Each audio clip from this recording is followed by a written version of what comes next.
I learned control the hard way by talking too much. Someone accused you, and in that moment you defended yourself, thinking it would keep you safe. Do you remember how the room freezes before you speak? Well, that defense doesn't take you anywhere. Yet you'll reach for words. You've seen it before. The one who doesn't speak, doesn't move, yet the whole room bends around them. You've felt that gravity before, haven't you?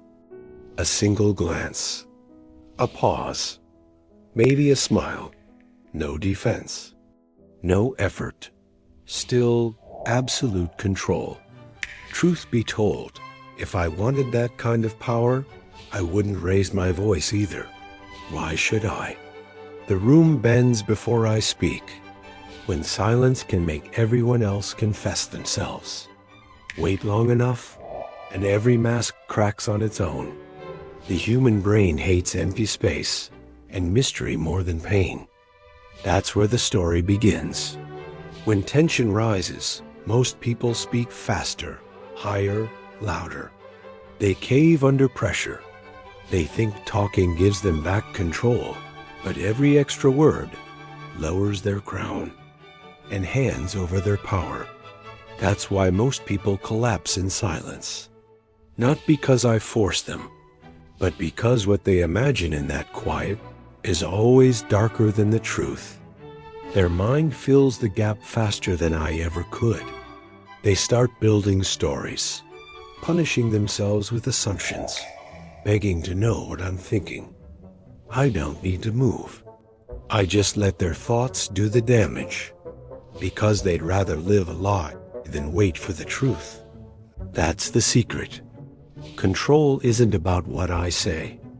It's about what they assume when I say nothing. That's the moment control becomes inevitable.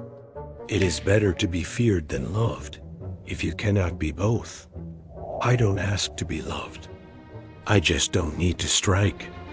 Just holding the mirror in front of them until they see what they've been running from. That's the moment I stop existing as a person and become the silence itself. And when they finally try to accuse, question, or attack my personality, they will break their own mask first. My calm exposes what they're hiding beneath it.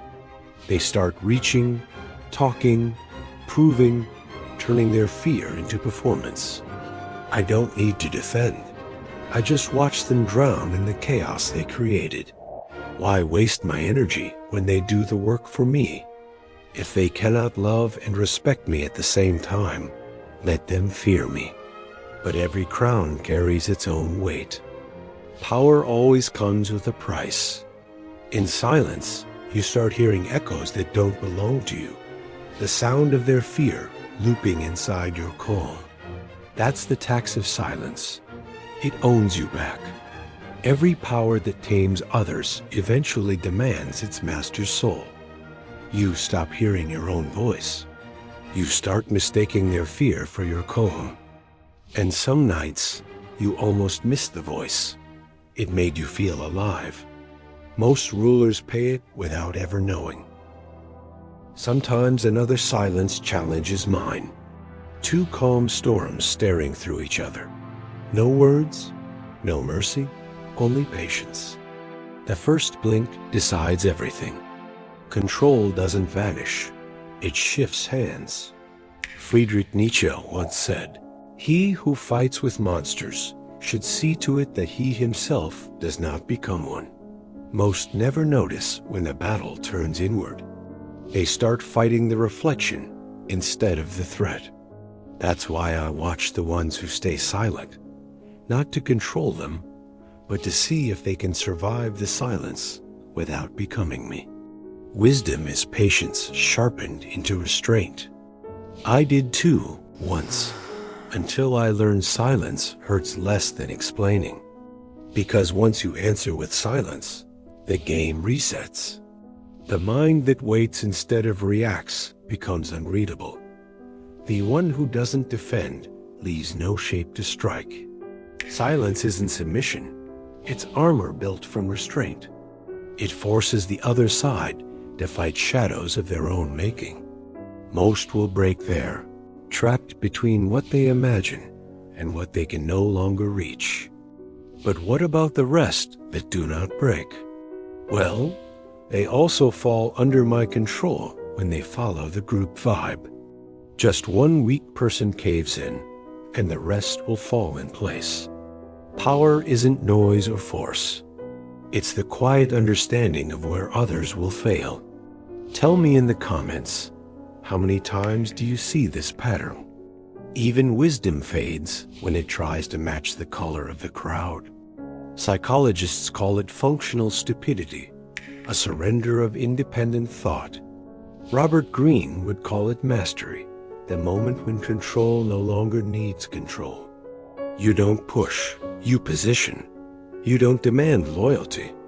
You make disobedience feel like loss. That's the final art of silence.